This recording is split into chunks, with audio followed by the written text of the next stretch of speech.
Yeah, you know what the next step is.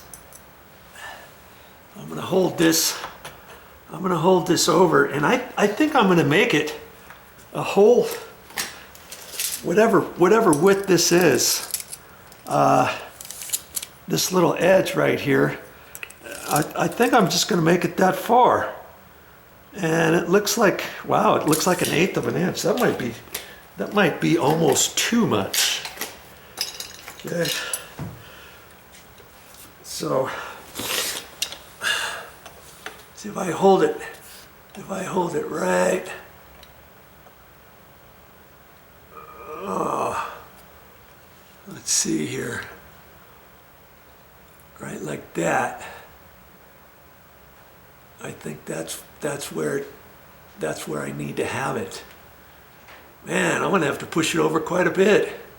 Okay, but then that'll push it tighter to here, and that's actually what I want. So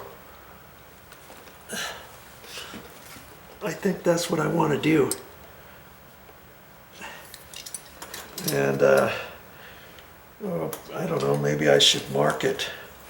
Maybe I should mark it with the pencil or something.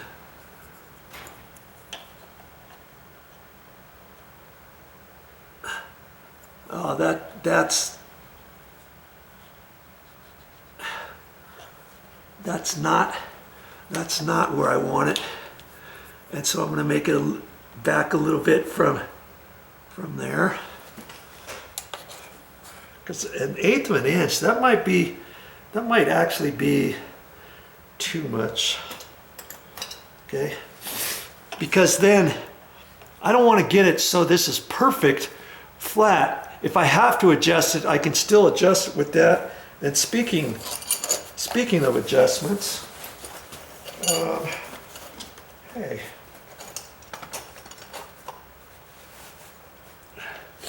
I gotta find my my pliers. I just got some new pliers. I'll have to look around for those. I know I got them here somewhere. You know, to bend that back. But in any case, I'm gonna hold it about where I think it needs to be.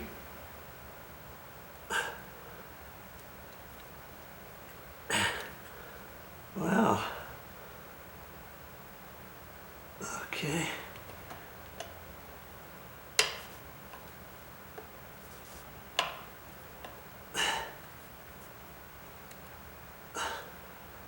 About like that.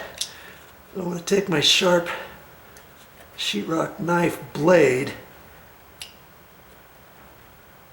and mark this. Okay.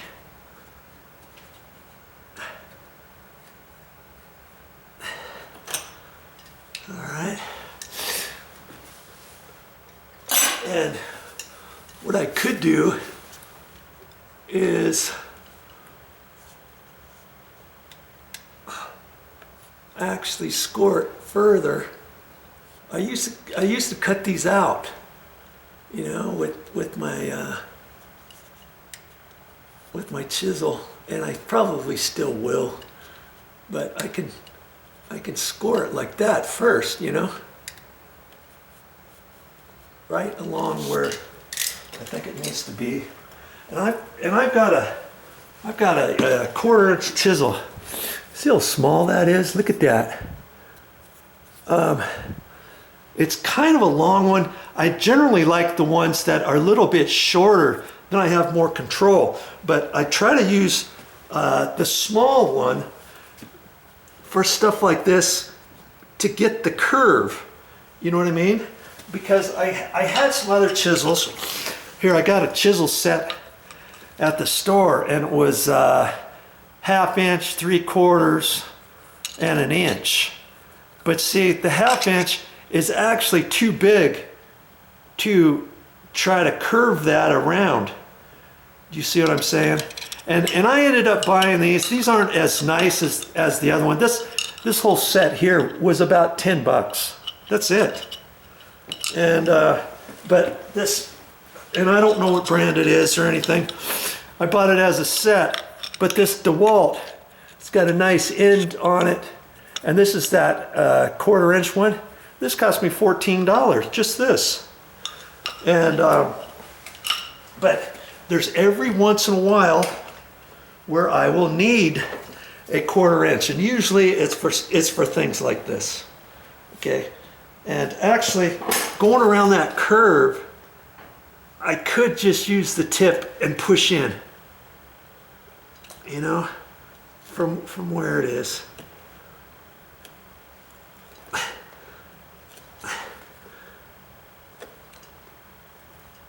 And then I just do just a hair at a time to try to get it around that curve. And so now when I go up the side, I start from the bottom and go like that, and then walk it up about halfway. Walk it up. See what I mean? Like that. That's because I scored it. I scored it with my sheetrock knife as deep as I needed it almost. Do you see? See there? And now I can. I still have to be careful with it.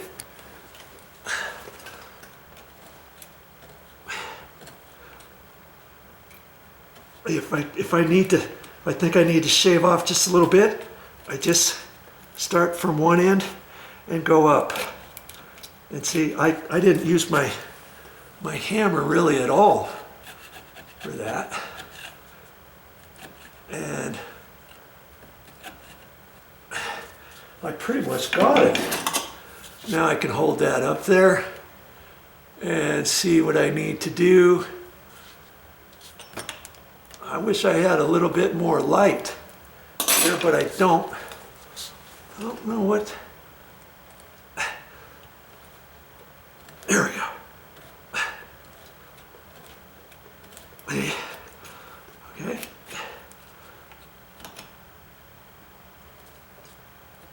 And I still think I need to get some just right there at the end. Just that little bit.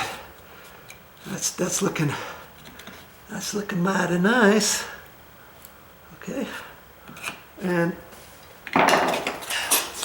now I can kind of hold that up there again and see.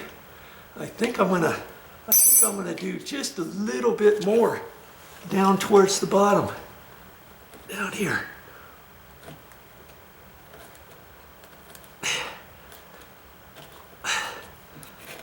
And see how straight my eye is.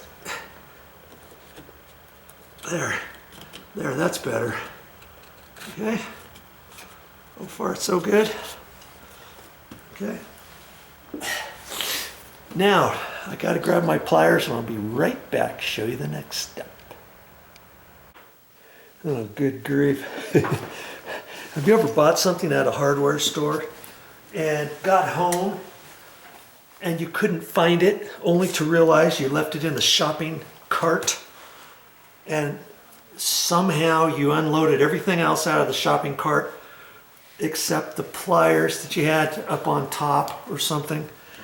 I had some like this and I could not find them, and hey, I'll use these instead. The other ones were blue handled ones. I looked high and low in the house and I think that's what happened. But anyways, okay, see, now I'm gonna take this and bend it straight again, because I know I'm gonna have to do that pretty much, you know. Okay, I'm not gonna go any further than that. I'm gonna leave it like that. Good. At least that didn't snap off. Okay, I'm gonna leave it like that until I get this in here, and that looks pretty good. If anything, I'm just looking at this closer to see if I can't get it any further. Yeah, down here at the bottom still, it's just slightly off, cattywampus. See how I walk the chisel like that, and then you can just take off just a hair at a time.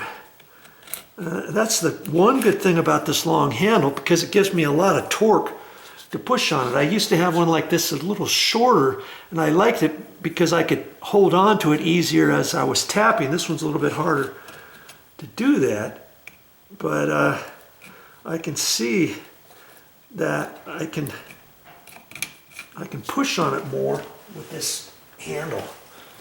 Okay, I'm just putting it upside down on here like that, and that's looking mighty nice. Now I can just take my felt tip pin, let's say, and I know this top one is not that far off from where I see the other hole, but hey, I'll figure out something. And lots of times I'll just take my scratch awl and I'll just hold this on there and kind of angle it, okay, and start me a new hole.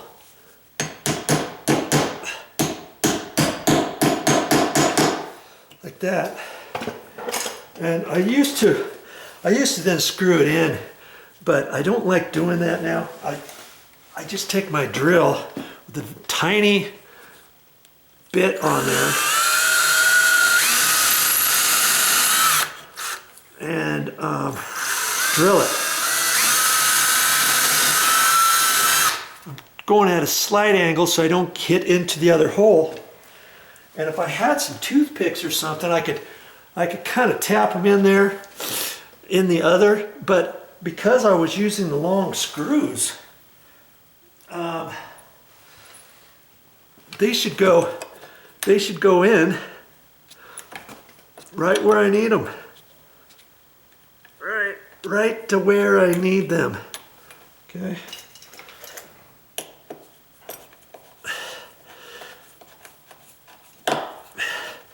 There's no way I would want to use just small little short screws, because the door jamb, just the door jamb would not really hold this very well, you know, and because this is the garage door, I want these kind of snug in there. Okay, I wonder if I got my other drill in the garage. Let's see if I find it. Oh. Just happen to have it.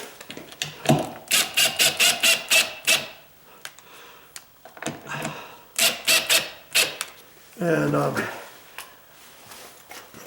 I like to tighten it up by hand all the way and not use the drill. Just that last little bit, because sometimes you could spin your screws out. Now see, I moved it over enough. There's wood right there, and I don't know if I'm going to have to notch that out or not. I could take my my chisel and notch that, but I'm not going to do that just yet. I'm going to keep the camera going, and we're going to close this door and see how we're looking. I know the door's going to push in tighter now, right?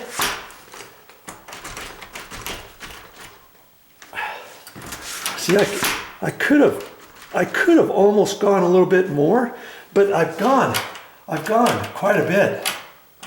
Okay, and this is going. I'm just trying to. Okay, yeah, it's going all the way. Okay. There, look at that. And see, this latch is now pushed in tighter. And if I wanted to really go a little bit tighter, I would just take my pliers or my screwdriver. I would take a standard screwdriver, just like I showed you before. And I would get in there like this and bend that little tab out. But I'm not going to do that because I'm liking it right where it's at. And the other thing I've realized is this smoke alarm or smoke weather stripping. It's not really smoke weather stripping. It's just regular rubber weather stripping. It fits in a little groove in the door. And this is kind of old stuff. And and it's gotten all kind of beat up down here. See this? Look at that. And I'm thinking maybe I should go the extra mile and replace that eventually.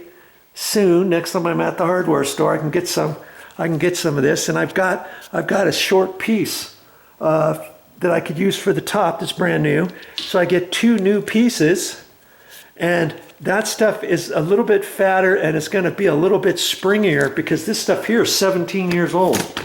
And with that being the case, this door is going to fit up that much more tight. Do you see what I mean? If I adjust this more now and push it in further, then when I get ready to replace that weather stripping, then it's going to be out too far. And see, this is still going, and with the side latch, with this latch, see how it comes at an angle. You only have from there to there going into the strike plate. Okay, and even though the strike plate, you see when I move the strike plate over, see that wood there? I don't really have to notch that out because the latch fits right in between from here to there. I know it's not hitting that. If it was hitting that, I could take that out with my chisel. Okay, but it's not. It's latching. I can tell it's latching, and this is going good. This is locking, and all that. Okay, so that's a lot better, and I'm gonna call that good. But there's a couple more things I want to say before I end this video.